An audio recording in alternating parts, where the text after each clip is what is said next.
Rahbar ayollar maktabi dasturi muhtaram prezidentimizning farmonlariga asosan iqtidorli, yuqori salohiyatli, tashabbuskor yosh ayollarni rahbarlikka tayyorlash maqsadida tashkil qilingan.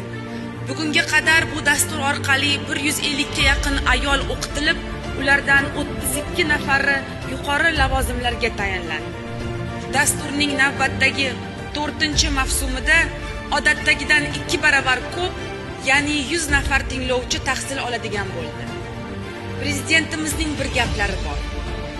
Ayollar ishlagan va rahbarlik qilgan joylarda tartib, adolat, halollik va madaniyat yuqori bo'ladi. Ayol qizlarning bilim oluvi tek qana shaxsiy rivojlanuv emas, jamiyatning rivojlanuvining tikari hisoblanadi. Bilimli ayol shanaraq tarbiyachisi ham kelishib avlodning intellektual potensialini rivojlantirishda cheksiz rol o'ynaydi. Ilm yo'li bu mashaqqatli yo'l, lekin sharafli yo'l. Ushbu yo'lda zahmat chekayotgan har bir ayol qizimizga ta'zim qilamiz. Zero ayol qizlari ilmli va bilimli bo'lgan millat hech qachon mag'lub bo'lmaydi va taraqqiyotdan ortda qolmaydi. Ayol qizlarimizning ilm yo'llari sevimliga ham nisbatan ham xalqaro hissiyotları biz qizlarimiz uchun yuqori o'rnak bo'lib, ularni yangi shiorga qaraydi hamlantiradi.